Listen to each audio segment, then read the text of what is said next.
بسم اللہ الرحمن الرحیم۔ السلام علیکم محترم ناظرین، ہم قرانک روشنی وظائف میں آپ کو خوش آمدید کہتے ہیں۔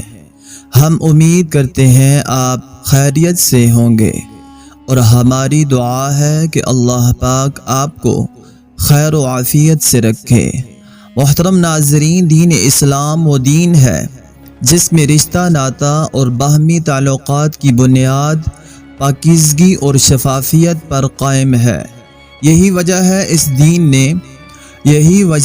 اس دین نے اپنے ماننے والوں کو سب سے بڑھ کر ان رشتوں سے محبت کرنے اور ان کا خیال رکھنے کا حکم دیا ہے جن سے مل کر ایک بہترین گھر، خاندان اور معاشرہ قائم ہوتا ہے۔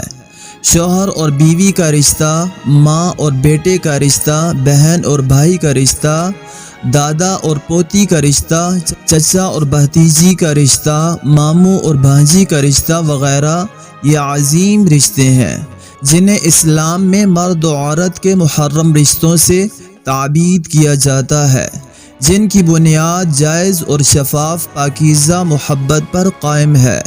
اسی طرح غیر محرم مرد و عورت ایک دوسرے کے ساتھ اکیلا پن یعنی علیحدگی اختیار نہیں کر سکتے، ایک دوسرے کو چھوڑ نہیں سکتے۔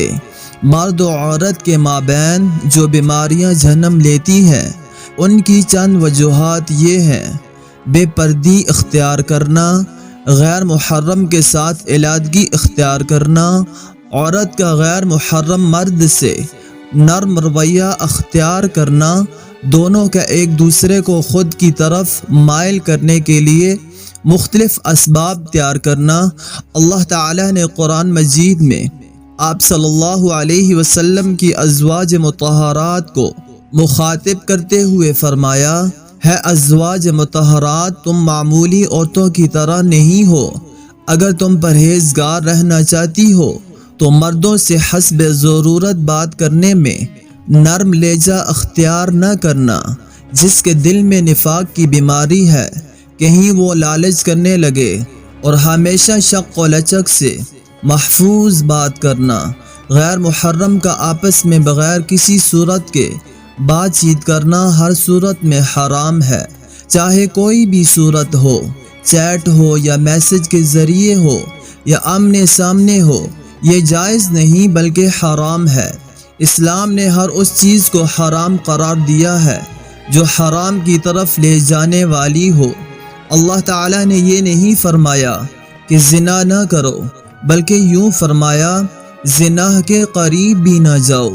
قرآن حمید میں ارشاد باری تعالیٰ ہے کہ زنا کے قریب نہ جاؤ، بے شک بہت بری راہ ہے۔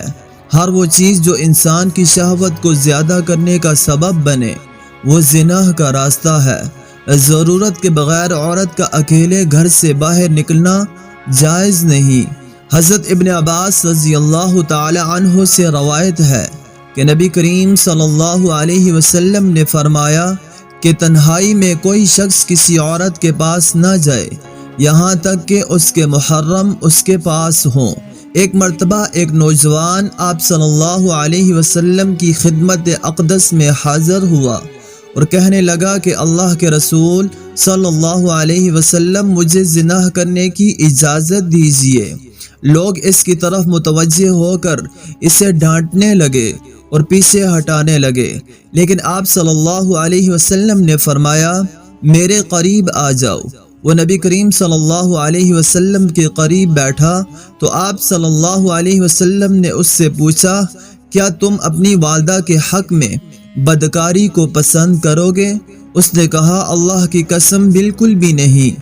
نبی کریم صلی اللہ علیہ وسلم نے فرمایا، اور لوگ بھی اسے اپنی ماں کے لیے پسند نہیں کرتے۔ پھر آپ صلی اللہ علیہ وسلم نے فرمایا، کیا تم اپنی بیٹی کے حق میں بدکاری کو پسند کرو گے؟ تو اس نے کہا، بالکل بھی نہیں۔ آپ صلی اللہ علیہ وسلم نے فرمایا، لوگ بھی اسے اپنی بیٹی کے لیے پسند نہیں کرتے۔ پھر آپ صلی اللہ علیہ وسلم نے فرمایا، کیا تم اپنی بہن کے حق میں بدکاری کو پسند کرو گے؟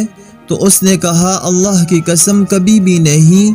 تو تو آپ صلی اللہ علیہ وسلم نے فرمایا لوگ بھی اسے اپنی بہن کے لیے پسند نہیں کرتے، کیا تم اپنی پھوپھی کے حق میں اسے پسند کرو گے؟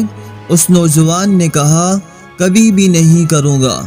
تو آپ صلی اللہ علیہ وسلم نے فرمایا لوگ بھی اپنی پھوپھی کے حق میں بالکل بھی پسند نہیں کرتے۔ نبی کریم صلی اللہ علیہ وسلم نے اپنا دست مبارک اس پر رکھا اور دعا کی، ہے اللہ اس کے گناہ معاف فرما اور اس کے دل کو پاک فرما اور اس کی شرمگاہ کی حفاظت فرما۔ راوی کہتے ہیں کہ اس کے بعد اس نوجوان نے کبھی کسی کی طرف آنکھ اٹھا کر بھی نہیں دیکھا۔ امید ہے کہ آپ کو آج کی ویڈیو پسند آئی ہوگی۔ اگلی ویڈیو میں پھر حاضر ہوں گے۔ اپنا ڈھیر سارا خیال رکھیے گا۔ اللہ نگہبان۔ السلام علیکم ورحمۃ اللہ وبرکاتہ۔